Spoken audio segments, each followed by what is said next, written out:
Selamat pagi saudara-saudari yang terkasih dalam Kristus. Mari kita mengawali hari baru dengan mendengarkan firman Tuhan yang diambil dari Injil Lukas bab 4 ayat 16 sampai dengan 30. Tuhan bersamamu. Inilah Injil Yesus Kristus menurut Lukas. Sekali peristiwa datanglah Yesus di Nazaret, tempat ia dibesarkan.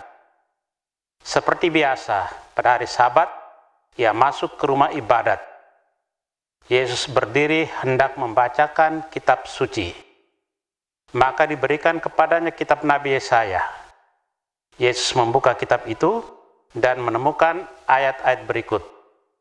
Roh Tuhan ada padaku, sebab aku diurapinya untuk menyampaikan kabar baik kepada orang-orang miskin, dan aku diutusnya memberitakan pembebasan kepada orang-orang tawanan, penglihatan kepada orang-orang buta, serta membebaskan orang-orang yang tertindas. Aku diutusnya memberitakan bahwa tahun rahmat Tuhan telah datang. Kemudian Yesus menutup kitab itu dan mengembalikannya kepada pejabat. Lalu ia duduk, dan mata semua orang dalam rumah ibadat itu tertuju kepadanya. Kemudian Yesus mulai mengajar mereka.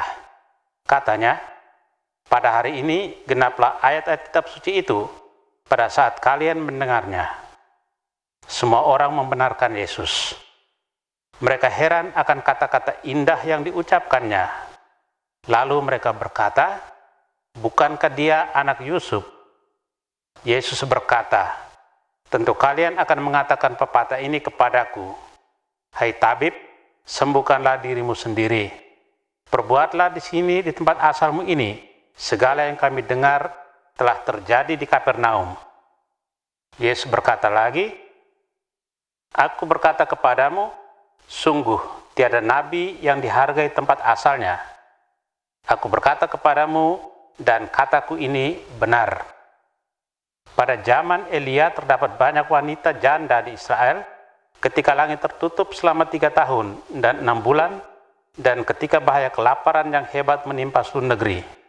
Tetapi Elia diutus bukan kepada salah seorang dari mereka, melainkan kepada seorang wanita janda di Sarfat di tanah Sidon. Dan pada zaman Nabi Elisa, banyak orang kusta di Israel, tetapi tiada seorang pun dari mereka yang ditahirkan selain Naaman orang Syria itu. Mendengar itu sangat marahlah semua orang di rumah ibadat itu. Mereka bangkit lalu menghalau Yesus keluar kota dan membawa dia ke tebing gunung tempat kota itu terletak untuk melemparkan dia dari tebing itu. Tetapi Yesus berjalan lewat tengah-tengah mereka lalu pergi. Demikianlah Injil Tuhan. Roh Tuhan ada padaku, sebab aku diurapinya untuk menyampaikan kabar baik. Saudara terkasih, Injil menampilkan Yesus sebagai sosok yang mempesona di rumah ibadat. Banyak orang takjub pada pengajarannya. Yesus sendiri menyatakan, firman Allah tergenapi sewaktu jemaat memperdengarkannya. Dalam diri Yesus, firman dan tindakan merupakan kesatuan yang tak terpisahkan. Misi Yesus adalah misi di dalam roh. Roh mengurapi dan menuntun Yesus untuk mewartakan kabar baik kepada manusia dan memberitakan tahun rahmat Tuhan telah datang. Misi Yesus adalah misi roh yang membebaskan manusia dari belenggu-belenggu egoisme dan kuasa-kuasa kegelapan. Kita telah menerima roh Tuhan sejak kita disatukan dalam gerejanya yang kudus melalui sakramen pembaptisan.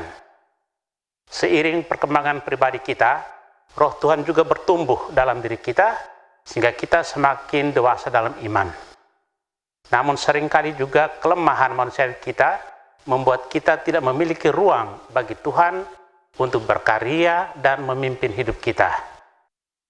Saudara, tugas semua kita yang sudah dibaptis adalah mewartakan kabar sukacita itu dalam tutur kata kita dan cara hidup kita.